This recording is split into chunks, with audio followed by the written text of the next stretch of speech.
காத்திருக்கிறவர்களுக்கு சொல்லுகிறேன், எதிர்பார்த்திருக்கிறவர்களுக்கு சொல்லுகிறேன், கிடைக்காது என்று நம்பிக்கை இழந்தவர்களுக்கு சொல்லுகிறேன், உங்க வாழ்க்கையில கர்த்தர் மதிலை கட்டுவார் என்றால் உங்களுக்குரியதை கர்த்தர் உங்கள் கையிலே கொடுப்பார்.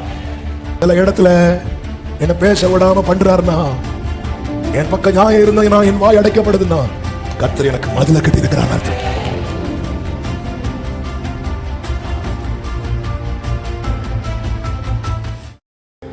ஆமென். ஒரு விஷயம் கூட கைகளை உயர்த்தி ஹல்லேலூயா. 51வது சங்கீதம், சங்கீதம் 51 அதனுடைய 18வது வசனத்தை வாசிக்க கேட்கலாம். சங்கீதம் 51:18. சீயோனுக்கு உமது பிரியத்தின்படி நன்மை செய்யும் எருசலேமின் மதில்களை கட்டுவீராக. எருசலேமின் மதில்களை கட்டுவீராக. கர்த்தர் நல்லவர். போன மாசம் ரெகுலரா வந்தவங்க ஒருவேளை நினைக்கலாம், இன்னும் இந்த மதிலை கட்டி முடிக்கலையான்னு. கர்த்தர் இந்த வார்த்தை தான் பேசும்படி நினைவிலே கொண்டு வந்தார். நாம் பாதுகாக்கப்பட இன்னும் சொல்ல வேண்டுமானால் கர்த்தர் விரும்புகிறது எல்லாம் நம்முடைய வாழ்க்கையில நிறைவேற நம்மை சுற்றிலும் மதில்கள் எழுப்பப்பட வேண்டியது மிக மிக மிக மிக அவசியம். எசேயா 51வது அதிகாரம் அதனுடைய 1-2 வசனங்களிலே இப்படி சொல்லப்பட்டிருக்கிறது. இதோ ரட்சிக்க கூடாதபடிக்கு 59:1-2 கரெக்ட். இதோ ரட்சிக்க கூடாதபடிக்கு கர்த்தருடைய கை குறுகி போகவும் இல்லை. ரட்சிக்க கூடாதபடிக்கு கர்த்தருடைய கை குறுகி போகவும் இல்லை. கேட்க கூடாதபடிக்கு செவி மந்தமாகவும் இல்லை. உங்கள் அக்கிரமங்களே உங்களுக்கும் உங்கள் தேவனுக்கும் நடுவாக பிரிவினை உண்டாக்குகிறது. உங்கள் பாவங்களே அவர் உங்களுக்கு செவி கொடாதபடிக்கு அவருடைய முகத்தை மறைக்கிறது. இந்த அக்கிரமம் பாவம் ஏன் உள்ள வந்து இப்படி மூடிக்கொள்ளுகிறது என்றால் பாதுகாப்பு இல்லாததுனால. பாதுகாப்பு இல்லாத இடத்துல வெள்ளம் பெருக்கெடுத்து எல்லாவற்றையும் நாசமாக்கிவிடும். இந்த பாதுகாப்பு என்பது ரொம்ப முக்கியம். நம்ம என்ன நினைச்சிட்டு இருக்கிறோம், ஆண்டவர் எனக்கு செவி கொடுக்கல, ஆண்டவர் எனக்கு ஒண்ணுமே செய்யல. ஆண்டவர் சொல்லுகிறார், என் கை நல்லா தான் இருக்கு, என் செவிக்கும் பிரச்சனை இல்லை. பிரச்சனை எங்க இருக்கு தெரியுமா? நீ எது நடுவில் இருக்கிற? என் பாதுகாப்புக்குள்ள இருக்கிறையா, நீ பாவத்துக்குள்ள இருக்கிறாயா? அதுதான் கர்த்தர் சொல்லுகிறார், பாபிலோன் குமாரத்தின் இடத்தில் குடியிருக்கிற சீயோனை நீ உன்னை விடுவித்துக்கொள், பிற்பாடு மகிமை உண்டாகும் என்று கர்த்தர் சொல்லுகிறார். நம்முடைய வாழ்க்கையில தேவன் அநேக காரியங்களை செய்யும்படி திட்டம் வைத்திருக்கிறார். அவருடைய நினைவுகள் என்பது பூமிக்கு வானம் எவ்வளவு உயரமா இருக்கிறதோ அப்படி இருக்கிறது. அதை வர்ணிக்கவே முடியாது, அது சொல்லி தீராது. நம்மை குறித்து யாருக்குமே இப்படி நினைக்க முடியாது. நம்முடைய தகுதியை வைத்து, நம்முடைய திறமையை வைத்து, நம்முடைய படிப்பை வைத்து, நம்முடைய தோற்றத்தை வைத்து மனிதன் ஒவ்வொரு விதத்தில் நம்மை நினைத்து வைக்கிறான். ஆனால் தேவன் அப்படி அல்ல. நாம் தோன்றும் முன்னமே நம்மை குறித்த காரியத்தை எல்லாம் கர்த்தர் ஏற்கனவே எழுதி வைத்து அவருடைய நினைவே மேலதான் இருக்கும். அவருடைய நினைவே மேலதான் இருக்கும். அதனாலதான் சொல்லுகிறார், நீ நினைக்கிறது படி அல்ல நான் நினைப்பது. நீ என்னை நோக்கி கூப்பிட்டு பாரு, உனக்கு தெரியும். நீ என்னை நோக்கி கூப்பிடும் போது நான் உன்கிட்ட பேசுவேன் தெரியுமா, நான் உனக்கு நிறைய காரியத்தை சொல்லுவேன் தெரியுமா. அது எல்லாமே நீ அறியாததும் உனக்கு எட்டாததுமாய் தான் இருக்கும். நீ இதுவரை அப்படி அறிந்திருக்கவே மாட்டேன். நான் அப்படிதான் உன்கிட்ட பேசிட்டு இருக்கிறேன். அதனாலதான் கிதியோனாகட்டும் சவுலாகட்டும் வார்த்தைகள் வரும்போது நீங்க என்கிட்ட இதை சொல்றீங்களா அப்படின்னு கேட்பாங்க. இந்த பெரிய வார்த்தையில என்கிட்ட ஏன் சொல்லிட்டு இருக்கிறீங்க? நமக்கே புரியாது. இஸ்ரவேலின் அபேட்சை யாரை நோக்கி இருக்கிறது? ஒன்னதானே சொல்லும் போது சவுல் சொல்லுகிறான், என்னையா நீங்க ஆள் மாத்தி எதுவும் பேசிட்டு இருக்கிறீங்க? நானே காணாம போன கழுதையை தேடி வந்திருக்கிறேன். கர்த்தர் நல்லவர். நீ என்னை நோக்கி கூப்பிட்டு பாரு, என்னை நோக்கி கூப்பிடு, அப்போ நான் உனக்கு ஒரு உத்தரவு கொடுப்பேன் தெரியுமா. அந்த உத்தரவு என்பது நீ அறியாததும் உனக்கு எட்டாததுமா இருக்கும். தேவன் அப்படி நினைத்து வைத்திருக்கிறார். ஆனா அவர் நினைத்தது மாதிரி நம்முடைய வாழ்க்கையில் செய்ய முடியாத அளவுக்கு நம்முடைய வாழ்வின் பாதுகாப்பு மதில்கள் இடிக்கப்பட்டு அந்நியருடைய உட்புகுதல் இருந்து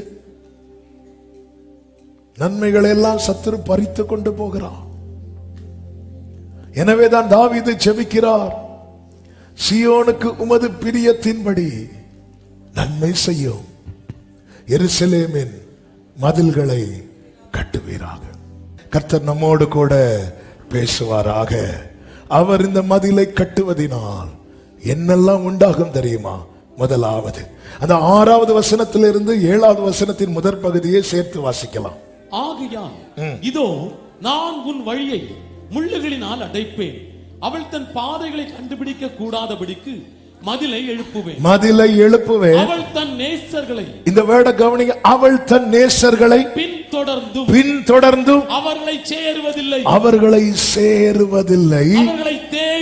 அவர்களை தேடியும் கண்டுபிடிப்பதில்லை. கர்த்தர் இந்த மதிலை எழுப்பும் போது என்ன உண்டாகும் தெரியுமா? முதல்ல நாம் தடுக்கப்படுவோம். சிம்பிளா சொல்லணும்னா நிறைய கான்டாக்ட் கட் ஆகும். அநேகரை நம்மை சேர விட மாட்டார், நம்மையும் சிலரை சேர விட மாட்டார். அவர் எழுப்பின மதில 7 தலைமுறை சுத்தினாலும் விழாது. நல்ல கவனிங்க, சிலரை நம்மை விட்டு விலக்குவார், நம்மை சிலரை விட்டு விலக்குவார்.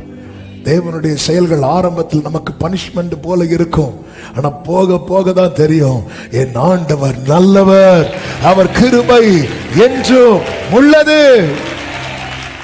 உங்க வாழ்க்கையில இப்படிப்பட்ட மதில் தேவை. ஆமேன் சொல்லுங்க பார்க்கலாம். எல்லாரும் சத்தம் ஆமேன் சொல்லுங்க. இந்த மதில் நம்முடைய வாழ்க்கையில தேவை.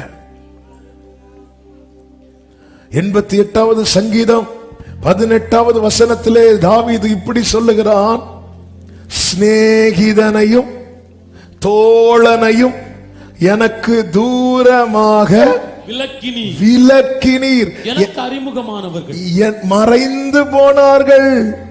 சிநேகிதரும் தோழரும் எனக்கு விலகி போனார்கள் சொல்லல, நீங்க விலக்கினீங்கப்பா. எனக்கு அறிமுகமானவர்கள் மறைந்துனா அப்படி எடுத்துக்கொள்ளப்படல, வீட்டுல தான் இருப்பாங்க. ஆனா நீங்க போய் கேட்டா இல்லம்பாங்க, நீங்க போய் கேட்டா இல்லம்பாங்க. இல்ல அவருங்க இல்ல. இன்னொருத்தங்க போன் பண்ணா அட்டன் பண்ணுவாங்க, நீங்க போன் பண்ணா நாட் ரீச்சபிள் வரும். அதான் புரியாது, அப்புறம் தான் தெரியும் பிளாக் பண்ணி வச்சிருக்கிறாங்க. சிநேகிதனையும் தோழனையும் எனக்கு தூரமாக விலக்கினீர். 40 வருஷம் மோசே வனாந்தரத்தில் இருந்தார் அல்லவா? அந்த 40 வருஷத்துல மிரியாமோ ஆரோனோ யாராவது தேடி வந்தாங்களா? இல்ல, வரவிடல. கர்த்தர் ஆரோன்ட்ட பேசி போக வைக்கிறார். உன் வாழ்க்கையிலே கர்த்தர் மதிலை கட்டி எழுப்பும் போது சில கான்டாக்ட் கட் ஆகும், சில கான்டாக்ட் கட் ஆகும். எதுக்கு? ஏன் இதை செய்கிறார்? உனக்கு ஒரு நேசர் உண்டு என்பதை நீ நன்றாய் அறிந்து உணர்ந்து புரிந்து அனுபவிக்கும்படியாக. சிநேகிதனையும் தோழனையும் எனக்கு தூரமாய் விலக்கினீர், எனக்கு அறிமுகமானவர்கள் மறைந்து போனார்கள். பல நேரத்தில் புரியாது, என்னாண்டவர் யாரும் என்கிட்ட பேச மாட்டேங்கிறாங்க. என்ன தகப்பனே, நேத்து வரை நல்லா இருந்தாங்க, என்ன சுத்தி எப்பவுமே 4 பேர் இருந்துட்டே இருந்தாங்க, அதுதான் உனக்கு பிரச்சனையா இருந்துச்சு.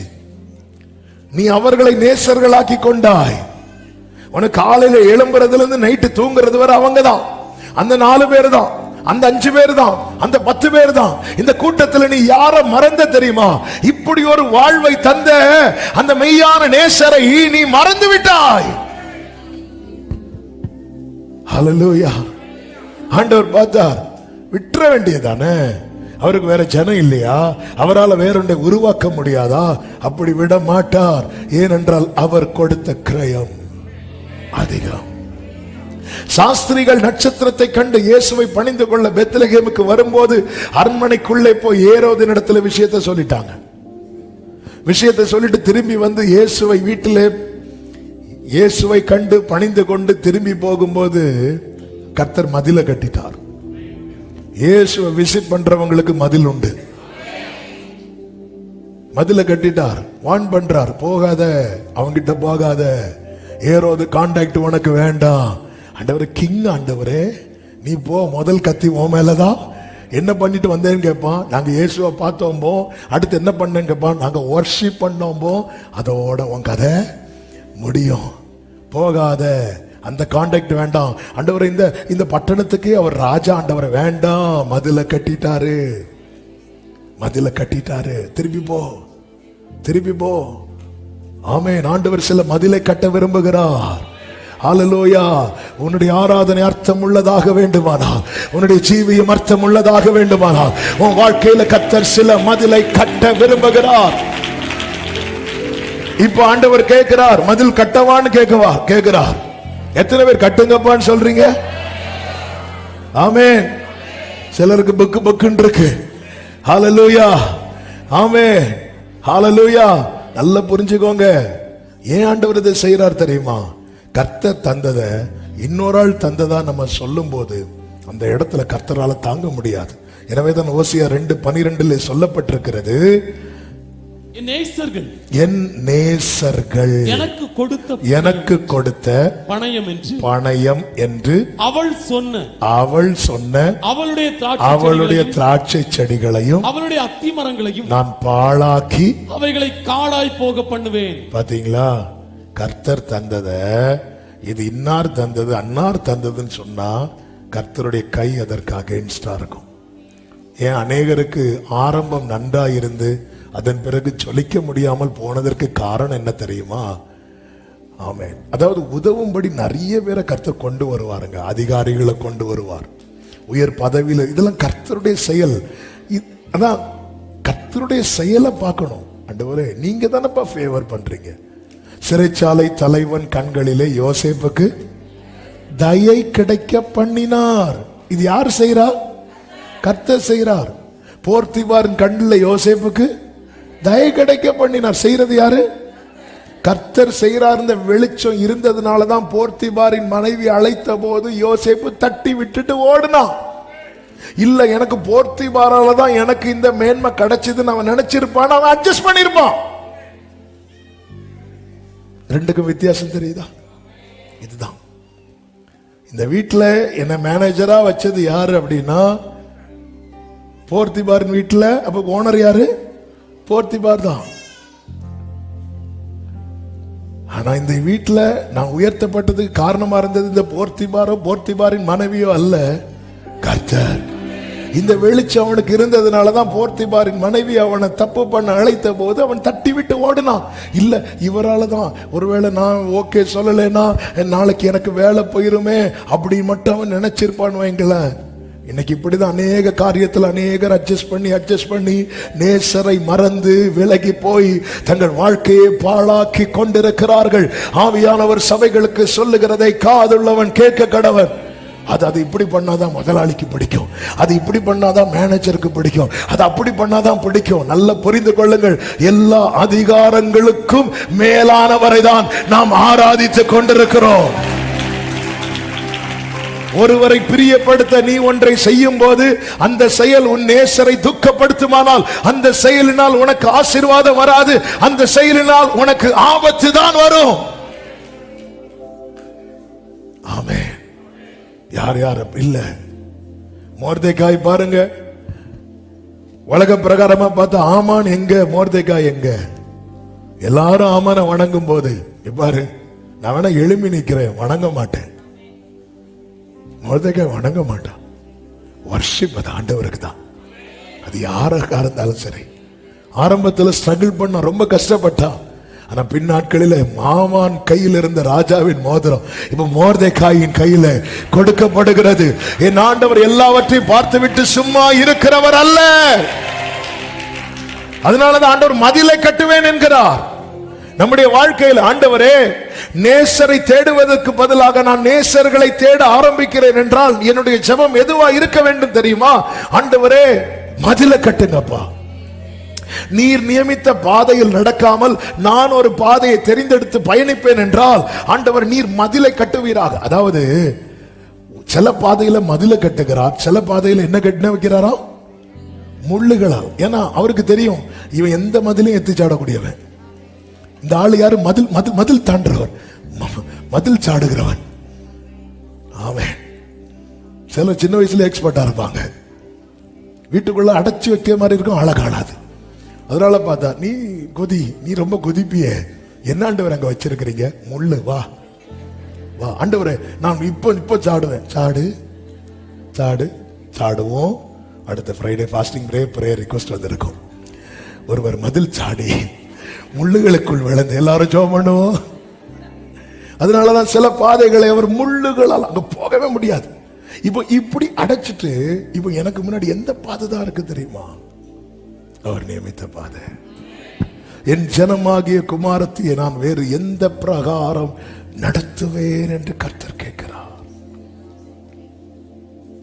தேவனால் நாம் தடுக்கப்படுகிறோம் என்றால் நம்ம சேஃப் சோனுக்குள்ள இருக்கிறோம் அர்த்தம். நான் எங்க போனாலும் என்ன கர்த்தர் தடுக்கவே இல்லைன்னா என் வாழ்வின் மதில் இடிந்து விட்டது என்று அர்த்தம்.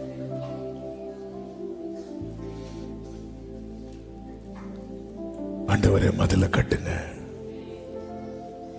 ஹல்லேலூயா.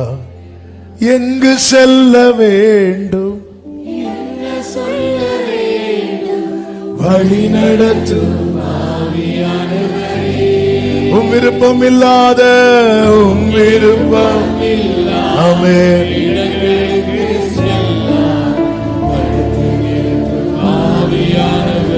எசேக்கியேல் இடத்திலே கர்த்தர் பேசுகிறார். எசேக்கியேலை காலுண்டி நிற்க வைத்து வார்த்தையினால் அவன் குடலை நிரப்ப வைத்து அவன் மேல் இருக்கிற அழைப்பு, அவனுக்கு கர்த்தர் கொடுத்த எல்லாவற்றையும் தெரியப்படுத்தி விட்டு இப்பொழுது கர்த்தர் சொல்லுகிறார். எசேக்கியேல் 3வது அதிகாரம் அதனுடைய 25வது வசனத்திலே,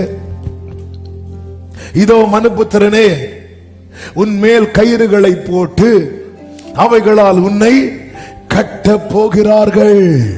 ஆகையால் நீ அவர்களுக்குள்ளே போக வேண்டாம்.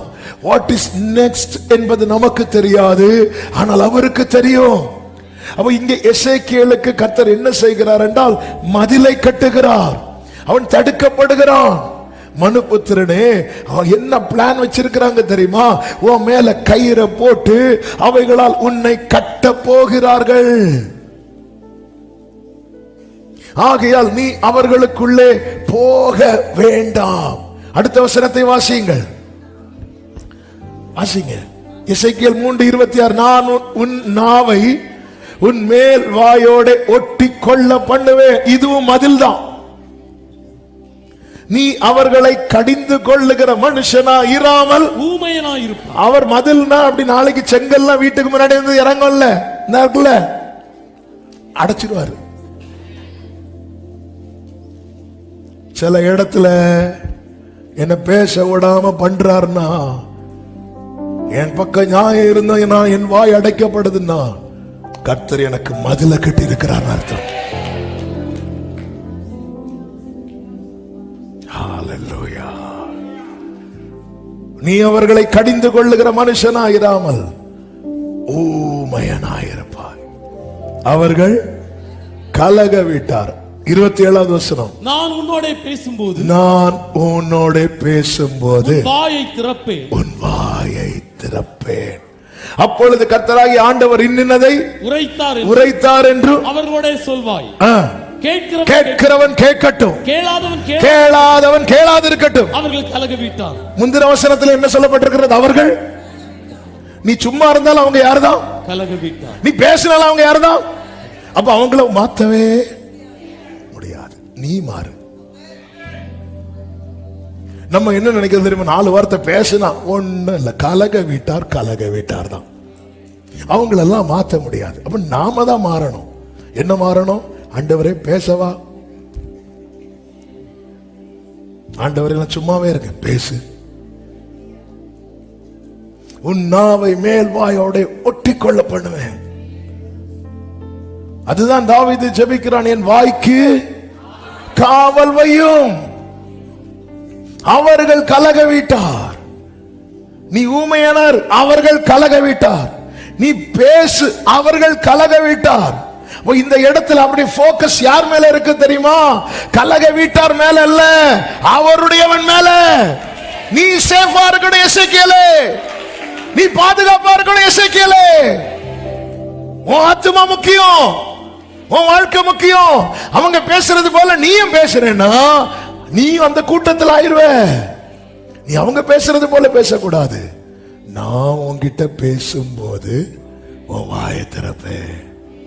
அதாவது என்கிட்ட பேசிட்டு நீ பேசுனா உன் வாயில என் வார்த்தை வரும். வேற யார்கிட்டயோ பேசிட்டு பேசுனா நம்ம வாயில அவங்க வார்த்தையை போட்டுருவாங்க. ஒருத்தங்களை பத்தி இன்னொருத்தங்க கிட்ட மணிக்கு ஒரு கணக்கா பேசிட்டே இருக்கிறோம். திடீர்னு நம்ம போறோம், அந்த பர்சன் கூட அந்த பர்சனை எதிர்கொண்டு வராங்க. அப்ப நம்ம வாயில எந்த வார்த்தை வரும் தெரியுமா? அந்த ஆள்கிட்ட பேசிட்டு இருந்தோம்ல, அந்த ஆள் சொல்லிட்டே இருப்பாங்க, அவங்க இப்படி பண்ணாங்க, இவங்க இப்படி பண்ணாங்க, அவங்க அப்படி சொன்னாங்க, அது நம்ம கேட்டுட்டே இருப்போம். ஆமேன் ஆமேன் ஆமேன். கேட்டுட்டே இருக்கும்போது அந்த ஆள் வரும்போது, உங்களை பத்தி எனக்கு தெரியாதா, நீங்க இப்படி பண்ணவங்க தானே, நீங்க இப்படி செஞ்சவங்க தானே. போட்டது யாரு? ஆனா அவர்கிட்ட பேசிட்டு இருக்கும்போது அவர் வார்த்தையை போட்டுட்டே இருப்பார். அந்த பர்சன் எதிராக வந்தாலும், ஹல்லேலூயா, உங்களை சபிக்கிறவர்களை நீங்கள் ஆசீர்வதியுங்கள். தேவ பிள்ளையே, நமக்கு மதில் ரொம்ப முக்கியம். மதில் ரொம்ப முக்கியம். இயேசு கிறிஸ்து நேற்று இரவு சாட்டர்டே வர்ஷிப்ல இயேசு கிறிஸ்துவுக்கு மேல் அநேக குற்றச்சாட்டுகளை வைத்தார்கள். அவரோ பேசாம நிற்கிறார். அவர்கிட்ட பதில் இல்லாததுனால அல்ல, இங்க நான் பேச வேண்டாம்.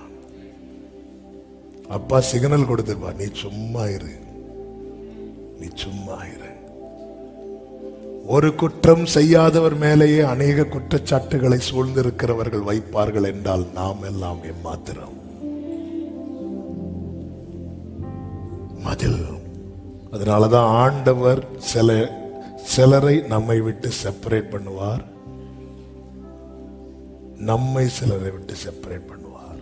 இது கொஞ்சம் பெயின்ஃபுல்லா தான் இருக்கும். பட் இந்த மதில் நமக்கு அவசியம்.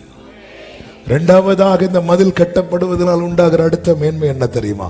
அதே ஓசியா 2வது அதிகாரத்தின் 7வது வசனத்தை வாசியுங்கள். அப்பொழுது அவள், நான் என் முந்தின புருஷனிடத்துக்கு திரும்பி போவேன். நான் என் முந்தின 2வது பகுதி, நான் என் முந்தின புருஷனிடத்துக்கு திரும்பி போவேன்.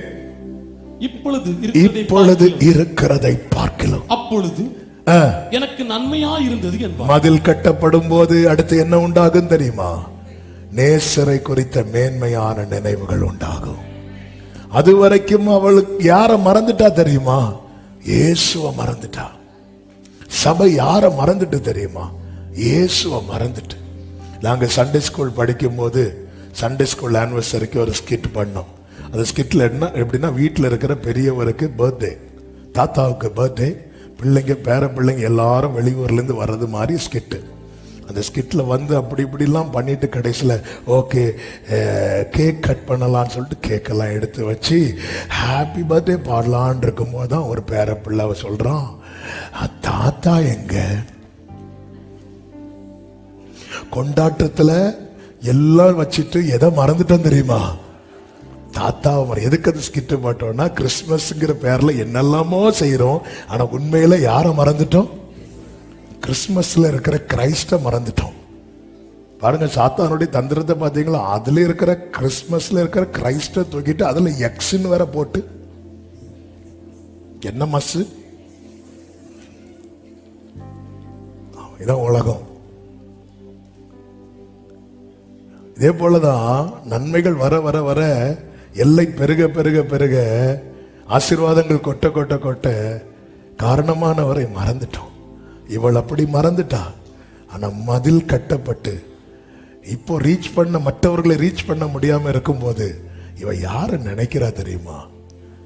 என்னுடைய ஆரம்பத்தில் என் கூட ஒருத்தர் இருந்தா, தோளில் இருந்து உயர்த்தினீர், தூக்கி என்னை நிறுத்தினீர், துதித்து பாட வைத்தீர். அல்லேலூயா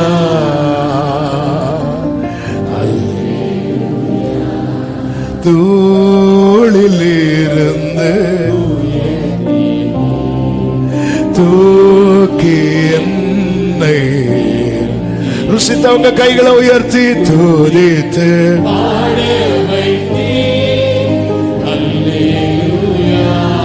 ஆமென். அல்லேலூயா. நல்ல கவனமா கேளுங்க. நேசரை குறித்த நினைவு நமக்கு எப்பெல்லாம் வருது?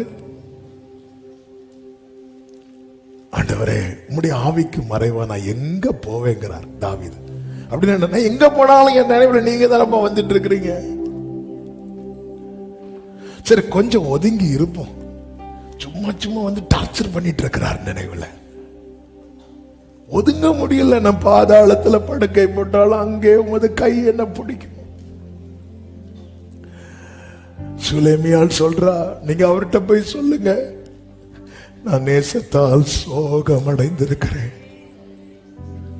Love sick, love sick. இயேசுவின் மேல இருக்கிற அன்புனால சிக்கா இருக்கிறோமா? நமக்கு சிக்கானாலதான் எல்லா லவ்வும் வருது. ஆண்டவரே என்னை மட்டும் எழுப்பி விடுவீர்னா நான் அப்படி செய்வேன். வேண்டாம் கடை நமக்கு அதாவது நம்ம 4 பேர் ஒதுக்கி தள்ளும் போதுதான் இயேசுவே ஆண்டவர் பாப்பார். பாடாத. இந்த உலகை வெறுத்து உம்மோடு இணைந்திட. ஏன் வீட்டுல சண்டை ஏதோ சொல்லி ஆள்டு இங்க வந்தோன்னு எனக்கு ஆண்டவரே உண்மை விட்டா. திரும்பி வீட்டுக்கு போகும்போது மகளே வா, மருமகளே வா, மகனே வா, மருமகனே வானதும் நேசரை காணும். நேசரங்க ஆண்டவரே அடுத்த வருஷம் பார்ப்போம். பாய்.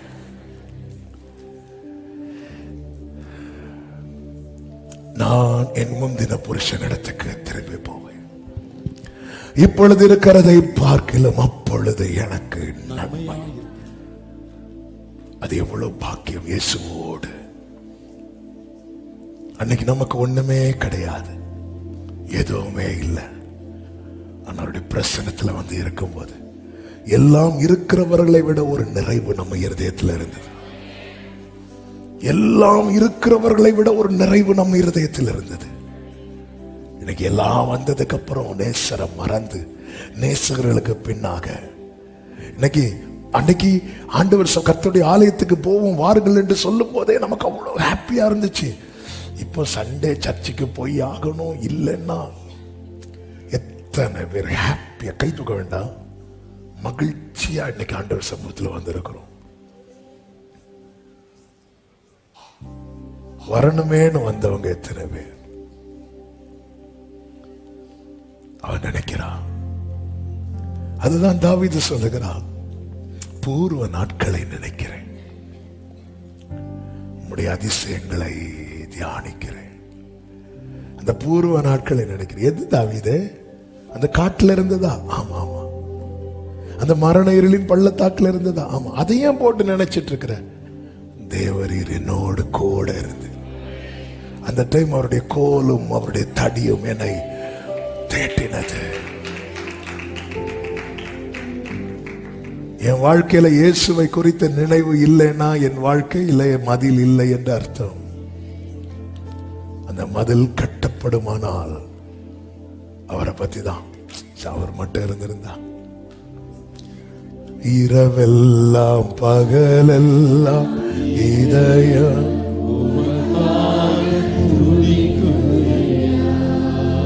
நினைவெல்லாம் பேச்செல்லாம். பிரியமானவர்களே, இந்த வேர்ட எத்தனை பேர் எப்படி எடுத்துக்கிறீங்கன்னு தெரியல. ஒரு நாளைக்கு எத்தனை தடவை இயேசுவை நினைக்கிறோம்? ஒரு நாளைக்கு 24 மணி நேரத்துல 4 மணிக்கு ஒரு தூங்குறோம், 6 மணிக்கு ஒரு தூங்குறோம், 8 மணிக்கு ஒரு தூங்குறோம், சிலர் 12 மணிக்கு ஒரு தூங்குறாங்க. கர்த்தர் அவர்களை ஆசீர்வதிக்கட்டும். எழும்பி செய்யும் போது செயல்படும் போது நம்ம நினைவுல நிறைய நபர்கள் கிராஸ் ஆவாங்க. நிறைய பேர் நமக்கு பிடிச்சவங்க நம்ம நினைவுல வருவாங்க, பிடிக்காதவங்க அடிக்கடி வருவாங்க. கனவுல ஃபுல்லா அவங்க தான் வந்து நிப்பாங்க. நாளைக்கு மேனேஜர்கிட்ட இந்த ஃபைலை வைக்கணுமா, மேனேஜர் கனவுல வந்து நிற்பாரு, இன்னைக்கே ஃபைலை வாங்கிட்டு போறதுக்கு. சரி, நம்ம நினைவில் நிறைய பேர் வந்து போவாங்க. அப்படி நம்ம நினைவில் அதிகமாய் நம்முடைய நினைவுகள் தேடுகிற நபர் யார்? ஆமென். சில கேட்பாங்கல்ல, இப்படி இருக்கும்போது நீங்க என்ன நினைச்சீங்களா? நம்ம சொல்ற பெரிய பொய் அதான். ஆமா, உங்களை மறக்க முடியுமா? நம்ம நினைவில் அடிக்கடி ஜீசஸ் வராரா? ஏன் வரல தெரியுமா? நம்ம இயேசுவுக்கு உள்ள ஸ்தானம் கொடுக்க தவறிவிட்டோம். என் ஜனமாகிய குமாரத்தை நான் வேறு எந்த பிரகாரம் நடத்துவேன் என்று கர்த்தர் கேட்கிறார். நம்ம நினைவில் அதிகமாய் அதாவது நம்முடைய நினைவுகள். இந்த கூகுள்ல அடிக்கடி ரிப்போர்ட் போடுவாங்க, அதிகம் தேடப்பட்ட நபர் அப்படின்னு போடுவாங்க. அதிகம், இந்த கடந்த மாதம் அதிகம் தேடப்பட்ட நபர், ஏதாவது ஒரு ஆக்டர் அல்லது ஒரு ஸ்போர்ட்ஸ் பிளேயர் யாராவது இருப்பாங்க. இவங்க தான் அதிகமா நிறைய பேர் சர்ச் பண்ணி பார்ப்பாங்க அந்த பர்சனை. பரலோக லிஸ்ட் எடுக்கும்போது நம்முடைய வாழ்க்கையை குறித்து சொல்லும் போது, இவன் அல்லது இவள் ஒரு நாளைக்கு அதிகமா தேடுறது யார தெரியுமா? இயேசுவே. அப்படிங்கிற நிலைமைக்கு வந்துட்டா நம்முடைய வாழ்க்கை ரொம்ப சேஃப் சோனுக்குள்ள போயிரும். ஆமென் சொல்லுங்க பார்க்கலாம். மூன்றாவது, இந்த மதில் கட்டப்படுவதனால் உண்டாகிற மூன்றாவது அனுபவம் 14வது வசனத்தை வாசியுங்கள். ஆயினும் இதோ நான் அவளுக்கு நயம் காட்டி அவளை வனாந்தரத்தில் அழைத்து கொண்டு போய் அவளோட பட்சமாய் பேசி. இப்ப கேட்டிருக்கலாம், இதுக்கு முன்னாடியே நயங்காட்டி இருக்கலாம் ஆண்டவரே. காட்டினார், இவளுக்கு பார்க்க முடியல, ஏன்னா நிறைய பேர் நயங்காட்டிட்டு இருக்கிறாங்க. இப்போ காட்டக்கூடிய ஒருத்தரும் இல்ல. இவர் என்ன காட்டினாலும் இவ போவா. நேத்தும் அவர் நயங்காட்டினார், மகளேன்னு கூப்பிட்டார். கூப்பிடும் போது அந்த தெருவில் இருந்து இன்னொரு ஆள் டார்லிங்னு கூப்பிட்டாச்சு. உடனே டார்லிங் பின்னாடி போயாச்சு. இப்ப மதில கட்டியாச்சு, டார்லிங்கே காணோம், ஒரு லிங்கையும் காணோம். இப்ப திருப்பி அவர் கூப்பிடுறாரு, மகளே. திருப்பி வாரா. உண்மையிலே அவர் பயங்காட்டி கூப்பிட்டு இருக்கலாம், ஒழுங்கு மரியாதை வந்துரு, இல்ல பயங்காட்டி கூப்பிட்டுருக்கலாம். இல்ல, நயங்காட்டி தான் கூப்பிட்டார். தேவன் மதிலை எழுப்புகிறார் என்றால் அவரோடு எளிதாய் நம்மால் நெருங்க முடியும். அவர் அண்டை நெருங்கும் அனுபவம் உண்டாகும். என்னால தேவனிடத்துல நெருங்க முடியலன்னா என் வாழ்க்கையில மதில் அவசியமா எழுப்பப்பட வேண்டியது இருக்கிறது. அதாவது நெருங்குகிறது வேற, நெருக்குகிறது வேற. இதை எனக்கு செய்யும், இப்பவே செய்யும். அதுல நெருக்கிறது, நெருங்கிறது வந்து லவ்ல வரக்கூடியது, அன்புல. நயங்காட்டி, இப்ப வேற யாரும் நயங்காட்டுறதுக்கு இல்ல. பேதுருவ நயங்காட்டி தூக்குனாரு பாத்தீங்களா? பேதுருவ சீமோன் தானே இயேசு பேதுரு என்று அழைத்தார், கேபா என்று அழைத்தார்.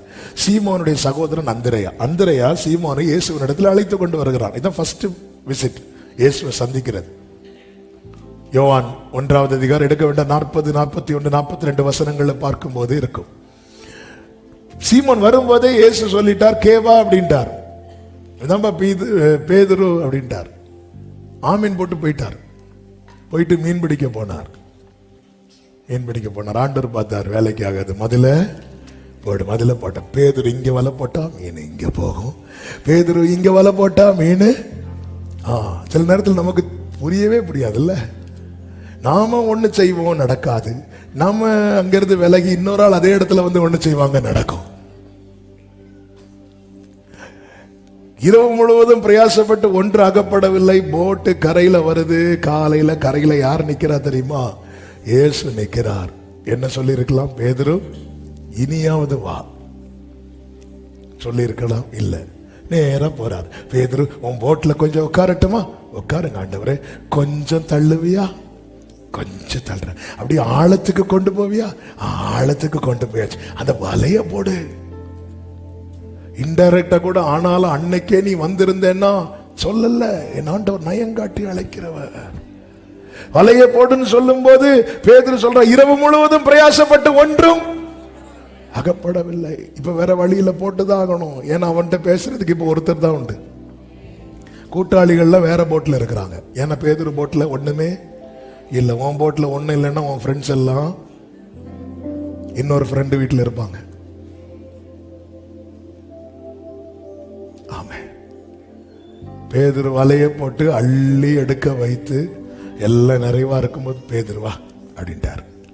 என்ன ஆண்டவருங்க அவரு. எதற்குமே உதவாத என்னை தேடி வந்து எட்டாத உயரத்திலே நயங்காட்டி அழைத்து பட்சமாய் பேசுகிறான். இந்த மதில் எழுப்புறதுனால இன்னும் 2 காரியத்தை சொல்லி செபிக்க விரும்புகிறேன். 4வதாக என்ன செய்கிறார் தெரியுமா? 15வது வசனம். அவ்விடத்திலிருந்து அவளுக்கு அவளுடைய பட்சத்தோட்டங்களையும் நம்பிக்கையின் வாசலாக ஆகோரின் பள்ளத்தாக்கையும் கொடுப்பேன். உனக்குரியது உனக்கு கிடைக்கணும்னா உன்னை சுத்தி மதில் இருக்கணும். அவ்விடத்திலிருந்து அவளுக்கு அவளுடைய திராட்சை தோட்டங்களை கொடுப்பேன். ஒரு குழந்தை பிறக்கிறதுக்கு முன்னாடியே வீட்டுல சொத்து உள்ளவங்க எல்லாம் சொல்லுவாங்க, இந்த வீடு இந்த பிள்ளைக்கு தான், இந்த நிலம் இந்த பிள்ளைக்கு தான், எல்லாம் ரைட்டு தான். அந்த பிள்ளை பிறந்து கீழே விழுந்த உடனே பத்திரத்தை தூக்கி மூஞ்சிலே அறிவாங்க இல்ல. தெரியணும், இப்ப கொடுக்கலாம், இப்ப கொடுக்கலாம், இப்ப கொடுத்தா இது சேஃபா இருக்கும் அப்படின்னு ஒரு நம்பிக்கை வந்ததுக்கு அப்புறம் தான் கொடுப்பாங்க. இல்ல அந்த பிள்ளை வளர்ந்து, அந்த பிள்ளை சின்ன வயசுல இருந்தே ஊதாரித்தனமா சுட்டி தெரிந்து, இந்த பிள்ளை கையில என்ன கிடைச்சாலும் அது டேமேஜ் ஆயிரும், அது பாழாயிரும் அப்படின்னு தெரிஞ்சுன்னா கொடுக்க மாட்டாங்க. அப்படியே பிள்ளை கம்பல் பண்ணி எழுத வச்சு எழுதினாலும் எப்படி எழுதுவாங்க தெரியுமா? உஷாரா, எங்கள் காலத்துக்கு பிறகு, இல்லைன்னா அடுத்த நாள் முதியோர் இல்லத்தில் சேர்க்கப்படுறதுக்கு வாய்ப்பு இருக்கிறது. ஏன்னா அந்த பிள்ளைய பொறுத்து இது சரியில்லை, அப்போ இல்ல இது பாதுகாப்பு சேஃபா தான் இருக்கு அப்படின்னு சொன்னதும் பாருங்க. இளைய குமாரனுக்கு அவனுக்குரிய சொத்தை கொடுத்துட்டு விட்டுட்டார். ஆனா மூத்த குமாரனுக்கு தன் தகப்பனுக்குரிய எல்லாத்தையும் கொடுக்கிறார். ஏன்னா அவன் மதிலுக்குள்ள இருக்கிறான். அதனாலதான் மூத்த குமாரன் சொல்றார், என்னுடையதெல்லாம் உன்னுடையதா இருக்கிறது. இளைய குமாரன் எப்படி சொல்லல, அவன் அழிச்சிருவான். அப்புறம் அவரும் பன்றி கூட்டத்துல தான் போய் இருக்கணும். நீ வேணா போ, எனக்கெல்லாம் போக முடியாது.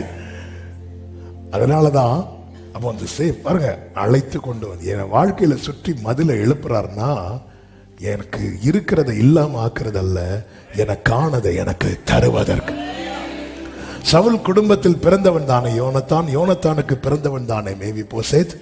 அந்த மேவிபோசேத்துக்கு அப்போ சவுல் தான் இல்லை, அவன் ராஜா, அவனுடைய சொத்துக்கள் எல்லாம் இருக்கிறது.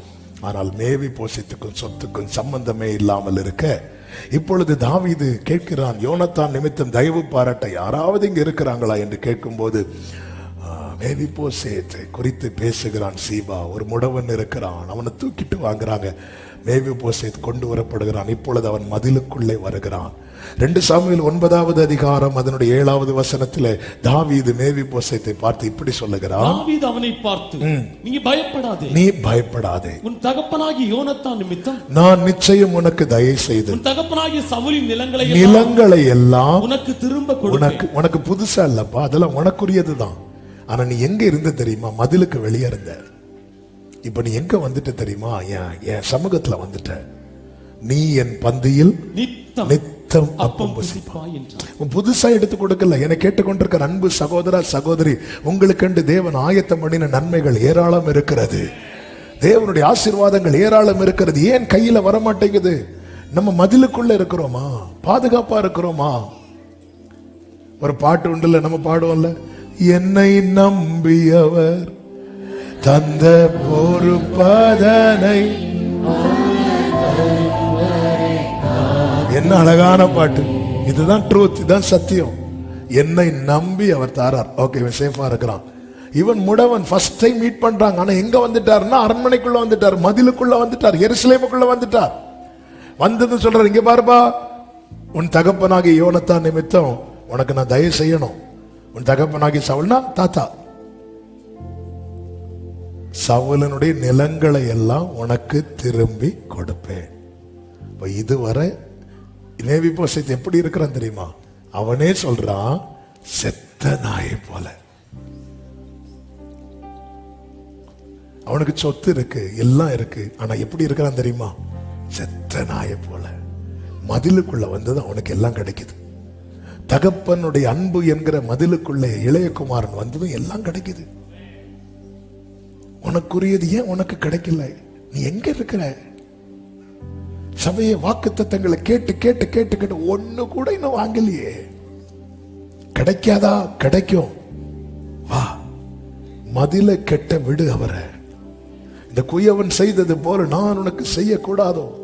காத்திருக்கிறவர்களுக்கு சொல்லுகிறேன், எதிர்பார்த்திருக்கிறவர்களுக்கு சொல்லுகிறேன், கிடைக்காது என்று நம்பிக்கை இழந்தவர்களுக்கு சொல்லுகிறேன், உங்க வாழ்க்கையில கர்த்தர் மதிலை கட்டுவார் என்றால் உங்களுக்குரியதை கர்த்தர் உங்கள் கையிலே கொடுப்பார்.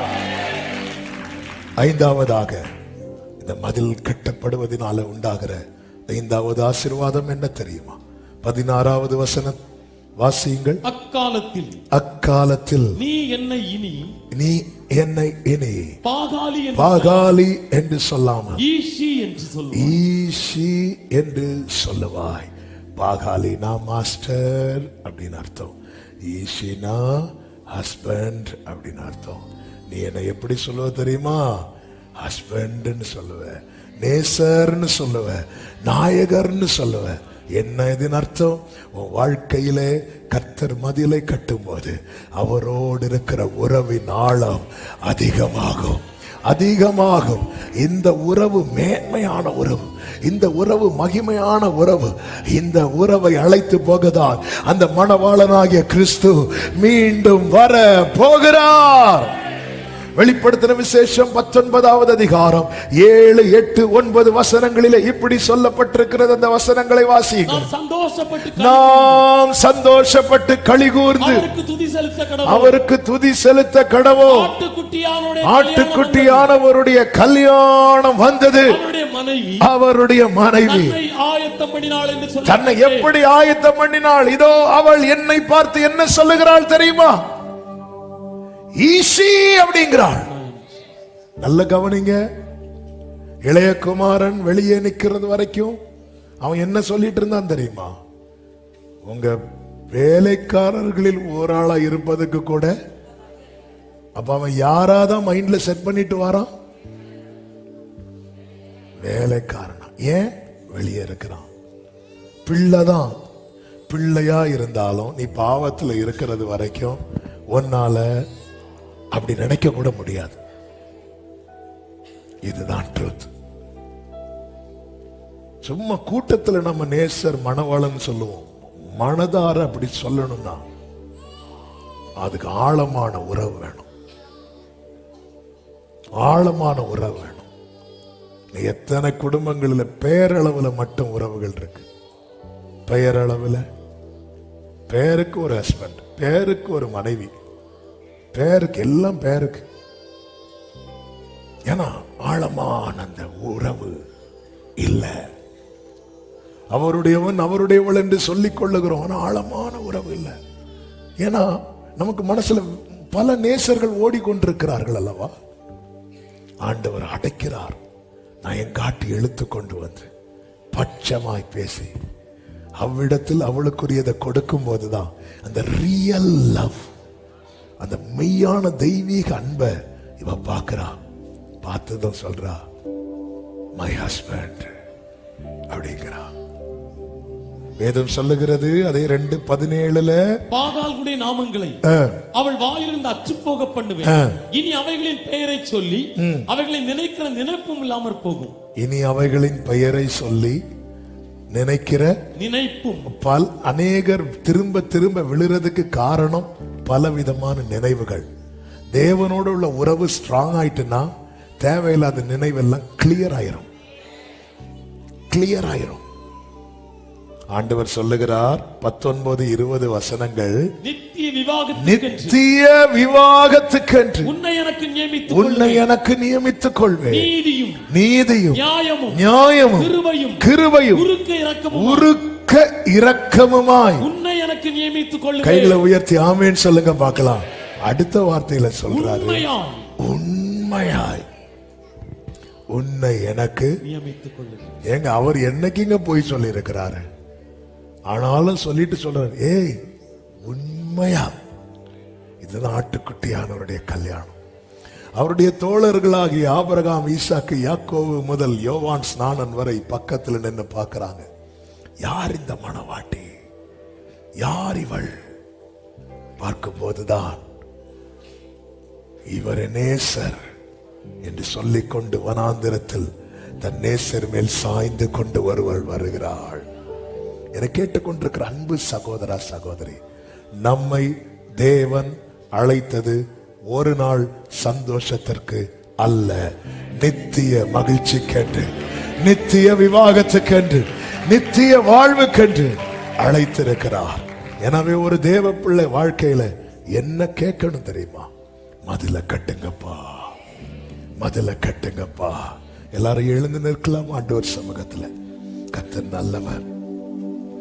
நீரே போதும் வேறே வேண்டாம் எந்த நண்பரே சுவே, மண்ணுக்காக மாணிக்கத்தை வேறு மண்ணுக்காக.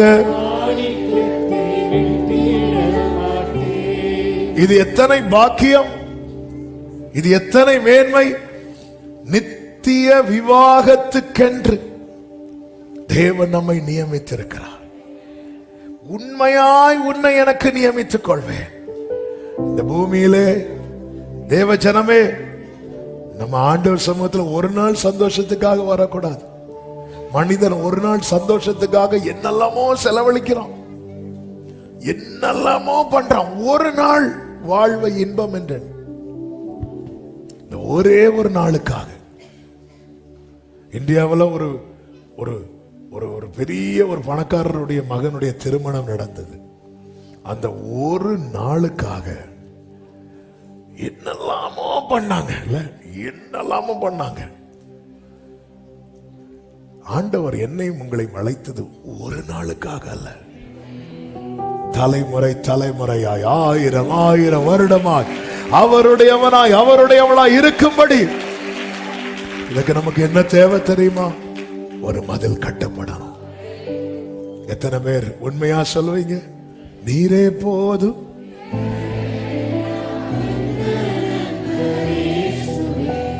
மண்ணுக்காக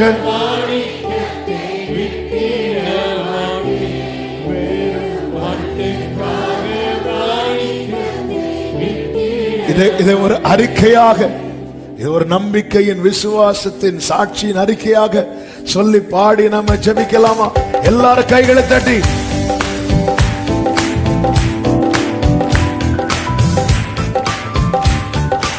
ஆமென். இயேசுவை போல அழகுள்ளோர் ஆமென் இதுவரை கண்டதில்லை.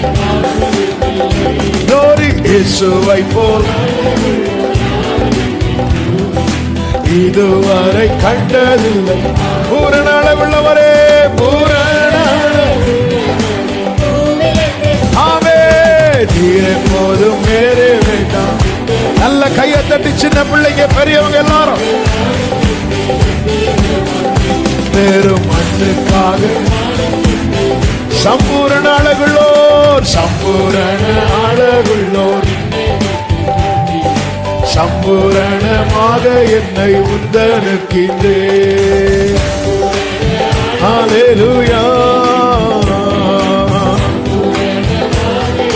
பூரண அழகுள்ளவரே, பூரண அழகுள்ளவரே ஆமென். நீரே போதும் சபலா ஹந்தா நகடா நகதே ரந்தே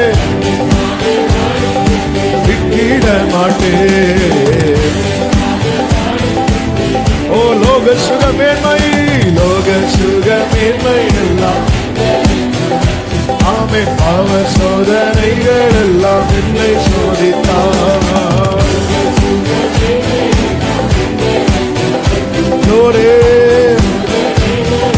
எல்லாரும் சேர்த்து பாடுவோம். பூரண உள்ளவரே ஆமென். நீரே போதும் வேறே வேண்டாம். விட்டிட மாட்டேன் வேறும் நீர்மேல் காணும், நீர்மேல் காணும் பூமியில் போதின்னும் என் மேல் வந்து வேகமாக மோதி அடித்தார். சேரே பாபா லாக்காரே ஆமென். பூரண உள்ளவரே நீரை போதும் வேறே வேண்டாம் இந்த நண்பரேசுவே. விட்டிட மாட்டேன் வெறும் மண்ணுக்காக தினந்தோறும் தினந்தோறும் உண்மையாய் உன்னை எனக்கு நியமித்துக் கொள்வேன் என்றாரே. ஓரமா ஹந்தரா சந்தரா நேசரே தினந்தோறும் ஓடரமாசே கமமரே நேசரே வேகம் வந்து ஆமென். பூரண உள்ளவரே ஓ நீரை போதும் வேறே வேண்டாம் என்று நண்பரே விட்டிட மாட்டேன் மண்ணுக்காக தினந்தோறும் உம்மில் உள்ள தினந்தோறும் உம்மில் உள்ள நீர் வேகம் வந்து என்னை சேருமே. பாடுங்க.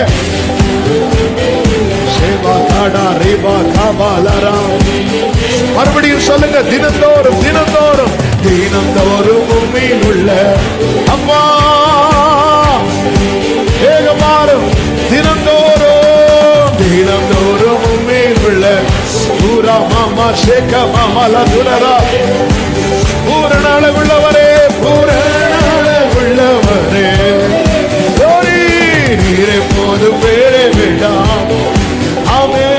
மண்ணுக்காக மாணிக்கத்தை விட்டிட மாட்டேன் வேறு மண்ணுக்காக பூரண உள்ளவரே பூரண glory glory சேதமாக தடரல மாமரே விட்டிட மாட்டேன் வேறு மண்ணுக்காக. இயேசுவை போல் அழகுள்ளோர் யாரும் இல்லை பூமி இதுவரை கண்டதில்லை. ஆமென். இயேசுவை போல் அழகுள்ளோர் பூரண அழகுள்ளவரே பூரணோ நீரை போதும் வேறே வேண்டாம். ஆமென். மண்ணுக்காக மாணிக்கத்தை விட்டிட மாட்டேன் மண்ணுக்காக மாணிக்கத்தை பூரண உள்ளவர் நீரை போதும் வேறே வேண்டாம். ஓ ரபல மதுட ரபலம சந்தரம கரமா ரீமமமரோ லரியாதனரே ரீடா ஹந்த ரகலரே ரீமமமரா எருசலேமின் மதில்களை கட்டுவீராக. எருசலேமின் மதில்களை கட்டுவீராக. ஓ எருசலேமின் மதில்களை கட்டுவீராக. உங்களுடைய ஜனங்கள் நித்திய விவாகத்துக்கு நியமிக்கப்பட்டவர்களாக காணப்பட எருசலேமின் மதில்களை கட்டுவீராக கட்டுவீராக கட்டுவீராக கட்டுவீராக கட்டுவீராக கட்டுவீராக.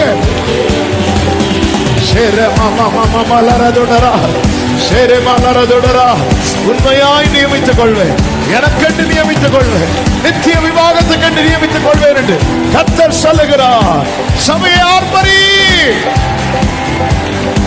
ஆமென் ஆமென். தினந்தோறும் உம்மில் உள்ள ரெண்டு கைகளை உயர்த்தி கண்களை எடுத்து நேசரேனி ஓ தினந்தோறும்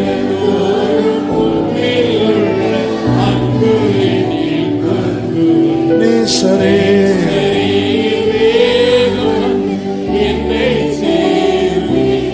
அவர் வரும் நாளினில்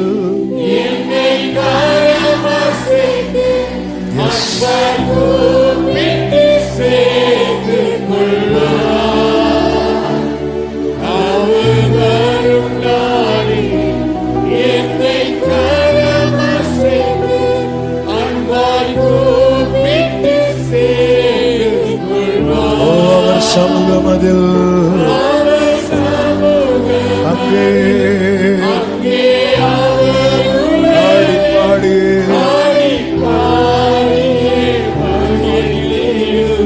ஆமே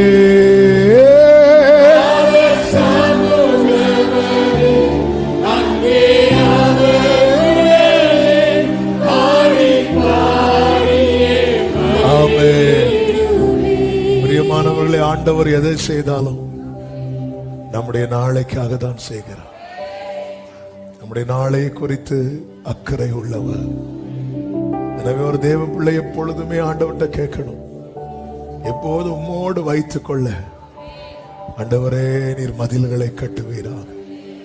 ஒரு விஷயம், உங்க வலது கரத்தை உயர்த்தி உங்க இடது கரத்தை இருதயத்தில் வைத்து ஆண்டவரே என் குடும்பத்தின் மதில்களை கட்டுவீராக, என் வாழ்வின் மதில்களை கட்டுவீராக. அந்த நித்திய விவாகத்துக்கண்டு நீர் நியமித்த கூட்டத்தில் நான் இருக்கணும், நாங்க இருக்கணும்பா, எங்களுக்கு கிருபை தருவீராக. ஆமென். பரிசுத்த பிதாவே, நன்றியோடு துதிக்கிறோம். உங்க சமூகத்துல கிருபையா எங்களை கொண்டு வந்து பாட, துதிக்க, ஆராதிக்க, செபிக்க வைத்த அன்புக்காக நன்றி. எங்களோடு பேசினீர். S Lord.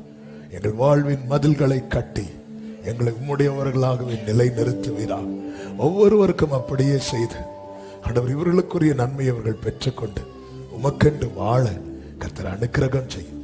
ஒவ்வொருவரை கண்மணி போல காத்துக்கொள்ளும், போக்கில் வரத்தில் காத்துக்கொள்ளும், எல்லா தீங்குக்கு பொல்லாப்புக்கு விலக்கி மறைத்து காத்துக்கொள்ளும். இந்த இயற்கை மாற்றத்தினால் அநேகர் பலவீனத்தோடு இருக்கிறார்கள். ஒவ்வொருவருக்கும் இறங்கி பரிபூர்ண விடுதலையை, சுகத்தை, பலத்தை, கிருபைகளை கொடுத்து கர்த்தர் காப்பீராக. ஒரு சேதமும் தீங்கும் அணுகாதபடி காப்பீராக. தேவ சமாதான கிருபை சூழ்ந்து கொள்ளட்டும். சமாதானத்தோடு அனுப்பி சாட்சியாய் கொண்டு வாரும். எல்லா மகிமை, கனம், துதி, ஸ்தோத்திரங்கள் அனைத்தும் ஒருவருக்கே செலுத்துகிறோம்.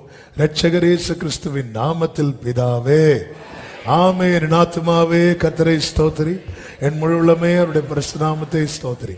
என் ஆத்துமாவே கர்த்தரை ஸ்தோத்திரி, கர்த்தர் செய்த சகல உபகாரங்களை மறவாதே. ஆம். நம்முடைய கர்த்தராகிய இயேசு கிறிஸ்துவின் கிருபையும், பிதாவாகிய தேவனுடைய அன்பும், பரிசுத்த ஆவியானவருடைய ஐக்கியமும் சிநேகமும் பாதுகாவலும் நம் அனைவரோடும் எல்லா பரிசுத்தவான்களோடு கூட கர்த்தருடைய வருகை மட்டும் தங்கியிருப்பதாக. ஆமென். ஹல்லேலூயா. God bless you. கர்த்தர் உங்களை ஆசீர்வதிப்பாராக. ஆமென்.